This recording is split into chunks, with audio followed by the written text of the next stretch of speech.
Don't make a sound. Put your shoes on and follow me." Agnes was standing at my bedroom door at 5:20 in the morning with her coat already on and her car keys already in her hand. She didn't raise her voice, didn't try to explain. She just looked at me with the expression of someone who has been carrying something too long to carry it alone any further. I had known Agnes for 16 years. She came to work for us the spring before my son started high school, and she was there through every hard thing after that, including the hardest one, the night my wife, Alice, died, and Agnes drove me to the hospital without saying a single word because she understood that some moments don't have room for language. In 16 years, she had never once misread a situation. I put my shoes on. I'd like to tell you I had some rational process working in my favor that morning. Some chain of logic that led me to follow a woman out of my own home at 5 in the morning on the day my son was getting married, without asking a single question. But the truth is I followed her because something had been sitting heavy in my chest all week that I couldn't name. A cold weight, a wrongness, the kind that never announces itself but never quite leaves is either. My son Ethan was downstairs. I could hear him, some playlist he always put on when he was nervous, moving around his old bedroom the way he used to before big games and graduation, and the morning we buried his mother. He was happy today, 31 years old, finally happy again after years of being quietly not. He was about to marry Diana Marsh, and he believed with everything he had that Diana Marsh loved him back. Agnes pressed one finger to her lips as we passed the hallway. I nodded and followed her out through the mudroom. Her car was already running. She had planned this before she knocked on my door. I sat in the passenger seat and she pulled out before I'd buckled my belt. "Agnes," I said, keeping it low, "tell me where we're going." "There's something you need to see before that ceremony." Her hands were steady on the wheel. Her jaw was not. "I need you to trust me." "Then give me something." She glanced at me once. "Mr. Barker."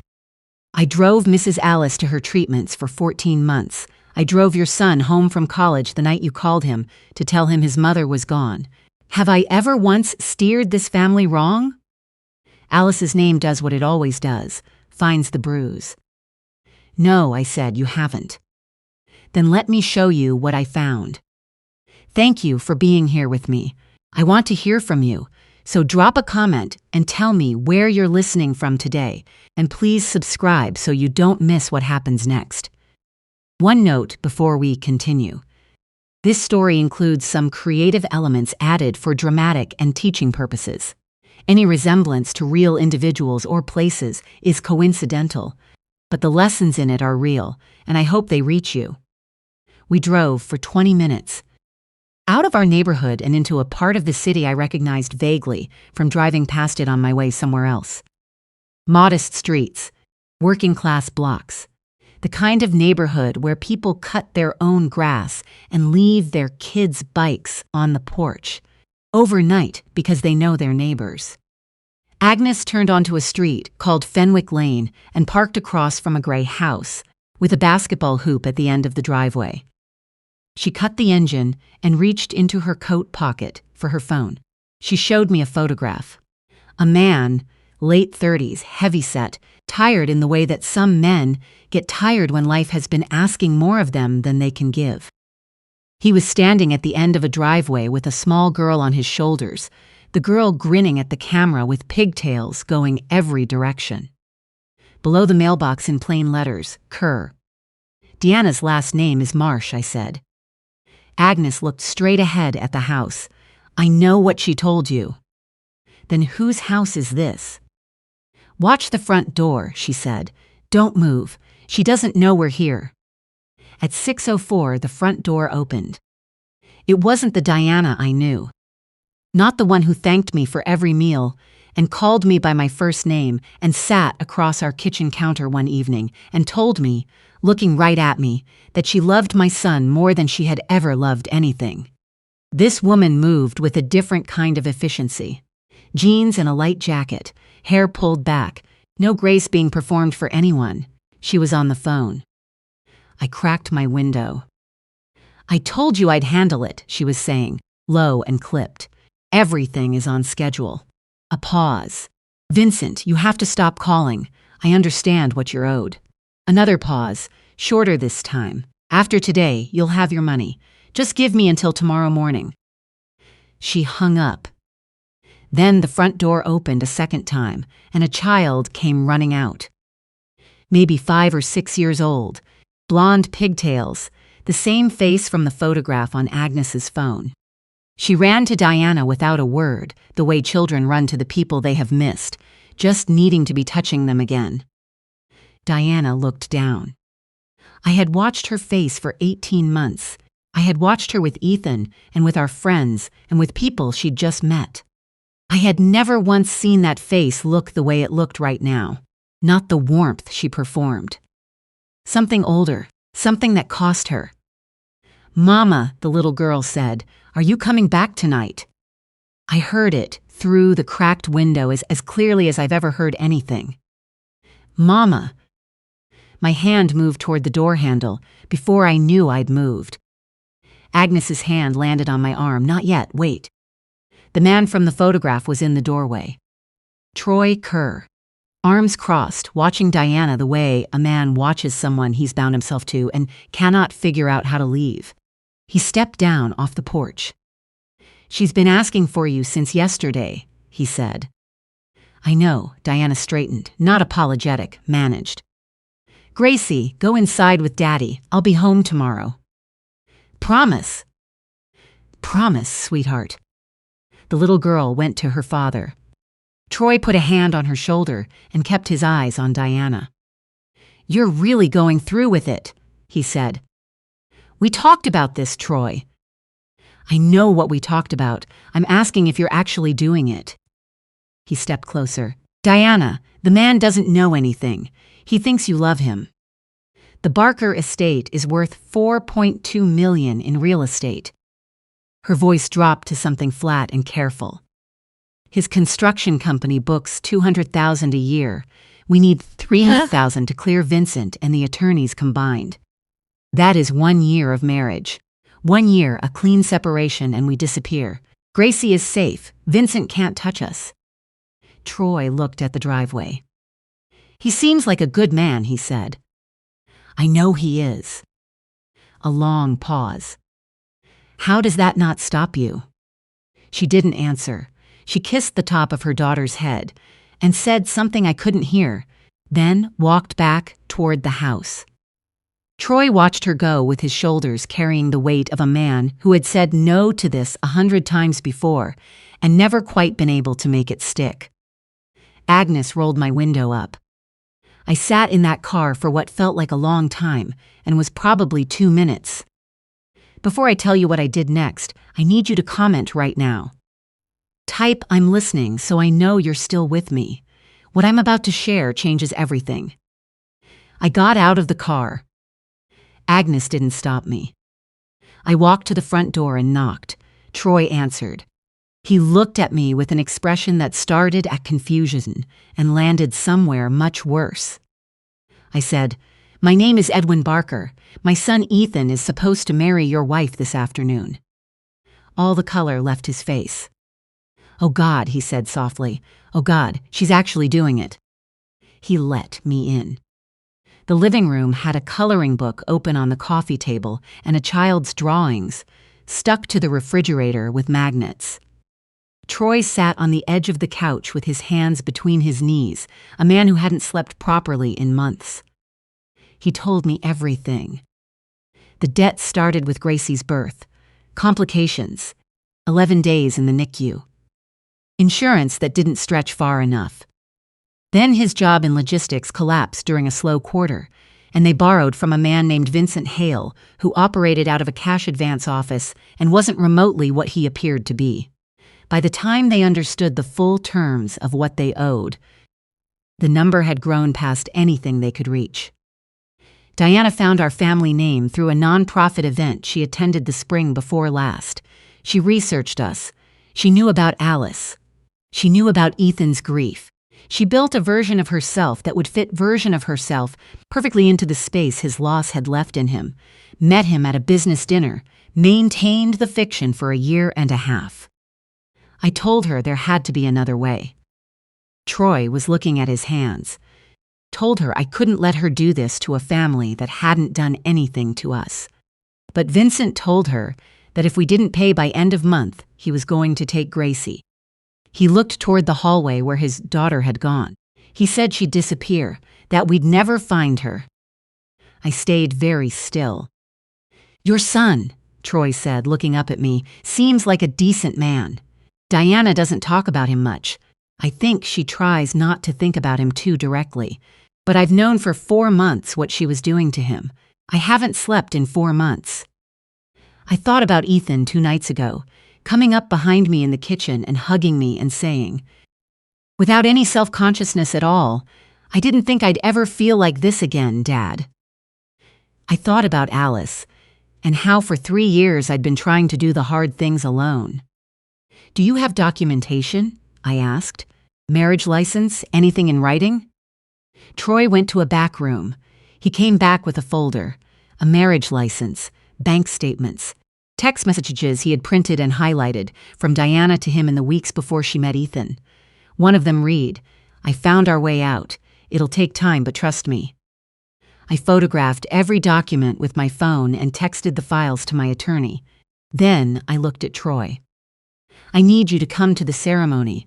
Bring Gracie. Bring that folder. The color still hadn't returned to his face. Diana will see me. Yes. She'll never forgive me. Probably not. I held his gaze. But she put you in a position where you're an accessory to fraud. And my son is about to say vows to a woman who has been lying to him since the day they met. You can decide which one of those things matters more to you. He looked toward the hallway where his daughter was humming something. A long moment. We'll be there, he said. Agnes drove me home. We didn't say much. I came in, through the mudroom, and found Ethan in the kitchen, with his tie half done, looking at his phone, the way he does when his mind is somewhere better than wherever his body is standing. He looked up when he heard me. Dad, where were you? I was starting to think. Needed some air. I crossed the kitchen and put both hands on his shoulders the way I have since he was small, when something was coming that he needed me to steady him for. He was taller than me now, had been since college. But he still looked up slightly when we stood like this. You look like your mother, I said. He smiled in a way that was half proud and half still tender about it. Good thing. Best thing, I said. Best thing about you. His best man arrived at 8 to drive them to the venue together. I told Ethan I'd follow in my car. He hugged me at the door, hard and quick, the Alice way of hugging, and then he was gone. I stood in the kitchen with Agnes for a moment. You could still tell him before, she said. I tried calling him twice in the car. He didn't pick up. I set my keys on the counter and picked them back up. And if I tell him privately, Diana will get one more conversation. She's had 18 months of conversations. One more, and she'll have him back in that pew, wondering if maybe I'm the one who got confused. I shook my head. She doesn't get another conversation. Agnes looked at me steadily. You're sure? I'm sure my son deserves the truth in front of witnesses, with her husband and daughter standing in the same room, so she cannot lie her way out of it this time. Agnes reached into her pocket and handed me her phone. Take the photos with you, in case your attorney needs the backup. I took it. The venue was a restored historic chapel on the north side of the city, with high ceilings and windows that let the morning light in, at long angles. 200 people. Business partners, old friends, Ethan's college crowd, who had flown in for this. The kind of gathering that took months to assemble and represented something real about what a family has built. I found my seat in the front row. Agnes sat 3 rows back. My attorney positioned himself near the side entrance. Troy texted me from the back lot. Here, Gracie is with me. Ready when you are. I sat with my hands in my lap and breathed and thought about my wife. Alice had an expression she gave me when I was about to do something I already knew I needed to do, but hadn't committed to yet. Just a look. The kind that said, "You already know, stop stalling." I had been on the receiving end of that look more times than I could count in 32 years of marriage. I needed it now. The music started. Ethan walked to the front with his best man beside him. My son. His face was wide open with it, the particular happiness that only visits once or twice in a life if you're fortunate, the kind that arrives before you know how much things can hurt. Diana appeared at the back in white. I will say this, she was remarkable at it. The slow walk, the composed joy she arranged on her face, the way she looked at Ethan, like he was the thing she had been waiting for. She was good at this in the way that people become good at anything they practice long enough without stopping to question why they started. She took his hands at the altar. He said something too quiet to hear. She smiled. The officiant began. I sat through the readings. The part about love being patient and kind. The part about marriage being entered into reverently and with clear eyes.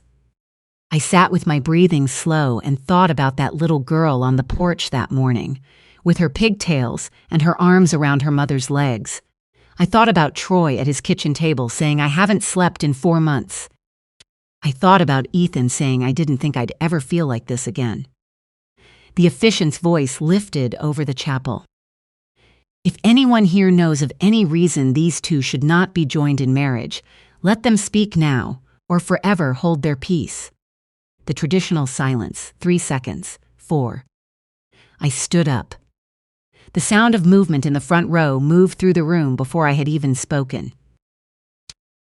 200 people adjusted simultaneously to the fact that something had gone wrong. I have reason, I said, my voice carried to the back of the room. I'm sorry, but this ceremony cannot go forward. Ethan turned around. I don't have adequate words for the look on his face. I don't think I'll ever stop seeing it. Dad, the word came out completely lost. Dad, what are you? I'm so sorry, son. I walked toward the front of the chapel. I am so deeply sorry, but I have to do this. Diana's composure held for 3 or 4 seconds. Then the edges of it began to separate. Edwin, my name in her voice, and I could hear her recalibrating, finding the angle. Whatever you've been told, please let me. Her name is not Diana Marsh. I said it clearly and completely to the room to my son. Her legal name is Diana Kerr. She has been married to a man named Troy Kerr for 7 years. They have a daughter who is 6 years old. The chapel erupted. Ethan's face moved through 5 separate things. His mouth opened and closed. Diana's hands started shaking. The bouquet trembled visibly. She turned to Ethan, her voice going desperate and quick. Ethan, listen to me. Your father doesn't have the full picture. He doesn't understand what. I have the marriage certificate, I said. I have photographs, bank records, text messages, and her husband's testimony. Agnes. I looked back toward Agnes, and then toward where my attorney stood near the side door. I have everything. People were standing, chairs scraped. Voices overlapped into a sound like a wave breaking. And then, from the back of the chapel, a child's voice. High and sweet and completely bewildered. Daddy, I can see Mama. Why is everybody standing up? Gracie Kerr walked down the center aisle holding her father's hand, looking at the flowers, looking at the people, looking up at Diana at the front, with the pure recognition of a child who has missed her mother. She let go of Troy's hand and ran the last 10 feet. Mama! She wrapped both arms around Diana's legs. Diana looked down at her daughter, and everything that remained of the performance came apart. What was left underneath was not the woman who had charmed this room over 18 months. What was left was a mother looking at her child in the center of the things she had done, and knowing there was no version of this where she came out whole. Ethan stepped back. His best man caught him by the arm. Who is she? Ethan said. Not a question anymore. Something else. Something worse. Troy stopped a few feet from the altar. He held the folder at his side and addressed the room. "My name is Troy Kerr. Diana and I have been legally married for 7 years." He held up the marriage license. "This is our daughter, Gracie." He looked at Ethan with the expression of a man that some apologies don't touch the thing they're aimed at. "I am sorry. I am genuinely sorry for what was done to you. You didn't deserve this." Ethan was already crying, standing there in his wedding suit, hands at his sides, not trying to hold it back. He looked at Diana for a long time. "Just tell me," he said finally. His voice was barely carrying. "Was any of it real? Any piece of it, any single moment? Or was all of it, every word you ever said to me, every time you said you loved me?" He stopped, tried again. "Was I just a number to you?" Diana was looking at Gracie. She opened her mouth. She closed it. Silence. 10 seconds, 15, the entire chapel holding its breath. That silence was its own complete answer, the worst kind there is. My attorney had been on his phone by the side door. The officers came through quietly, 2 of them, moving through the crowd with the careful steadiness of people who have entered difficult rooms many times before. They found Diana at the altar in her wedding dress, with her daughter's arms still around her legs. The charges were read aloud: marriage fraud, bigamy, identity fraud, conspiracy to commit financial fraud. The officers were professional and unhurried. When the handcuffs clicked, Gracie startled and began to cry. Troy lifted her immediately, turned her face into his shoulder, his hand at the back of her head. "It's all right, sweetheart," he told her quietly. "Mama has to go talk to some people. I've got you. I've got you." As they led Diana toward the door, she looked back at Ethan one last time. "Ethan, don't," he said. One word, flat and final, more finished than anything else said that day. The doors closed. I sat next to my son in the front pew for an hour after the chapel emptied. He asked me why I'd waited until the ceremony. I told him the truth, that I had tried calling him that morning and he hadn't picked up, and that I knew if I had gone to him privately, Diana would have had one more conversation, and she was very good at conversations. And he had been believing her for 18 months, and a person's heart doesn't reverse itself in an afternoon. He was quiet for a long while. Then he said, "You're right. I would have believed her." He looked at the floor between his feet. "Mom would have seen it by the second dinner," he said. "First dinner," I told him. "Your mother would have known before the appetizers came." He laughed, half broken, entirely his own. We sat there while the afternoon light moved across the marble. Vincent Hale was picked up outside the venue attempting to find Troy. He was held on extortion and criminal threatening charges and taken into custody the same afternoon. Troy and Gracie were confirmed safe before sundown. I covered Troy's legal costs. He had been complicit in the plan, yes, but he had also been a desperate father believing a woman he loved when she told him there was no other way. I don't know if what he did has a clean moral name. I know his daughter needed at least one parent to remain standing, and I know that when the moment came, he made the harder choice.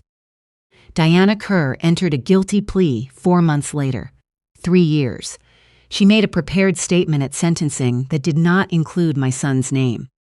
3 months after the day that was supposed to be a wedding, Ethan walked into my office on a Thursday with a project proposal and something lighter in the way he moved. Not healed, but no longer folded in on himself. He sat across the desk the way he used to sit across the kitchen table when he had something to say and knew I'd listen. "I want to take over the commercial accounts," he said. "I think we've been leaving money on the table." I looked at him for a moment. He looked back, direct, ready. "Walk me through it," I said. He did. He was good. He had always been good. He had just lost sight of himself for a while. When he left, he paused at the door. "Agnes made the lemon chicken," he said. "I know." He nodded slowly, like he was closing something. I've been calling her Aunt Agnes. She told me. She cried a little. She earned it, I said. He left. I sat alone with Alice's photograph on the shelf behind me. The one from the year we started the business, both of us young and tired and entirely certain about each other. I had ignored the cold weight in my chest for 2 years. I had told myself it was protectiveness, or grief still making me suspicious, or that particular kind of fear that comes with watching someone you raised try to be happy again without your wife there to guide you both. But the weight was real. And Agnes, who never said anything she didn't mean, who had watched this for 16 years with the steady attention of someone who genuinely cared what happened to us, had known before I let myself know. Alice used to say that love isn't just what you feel. It's what you do when what you feel isn't enough. I stood up, walked the hallway toward the kitchen where I could hear Ethan talking to Agnes, her laugh, the sound of a ladle against a pot. From the doorway, I watched them for a moment, without going in. My son was smiling. Really smiling, the kind that comes from somewhere deep and doesn't need an audience or a reason. The kind that had been absent for so long I had almost stopped recognizing what it looked like on his face. That is what we were protecting. That is what we got back. If this story reached something in you, please subscribe to the channel and share it with someone who might need to hear it. Leave a comment below. Have you ever had to choose between keeping the peace and protecting someone you love? I want to hear your story. Trust what you know, protect who you love, and never be afraid to speak the truth, even when everything in the room tells you to sit back down. One moment of honesty is always worth more than a lifetime of staying quiet.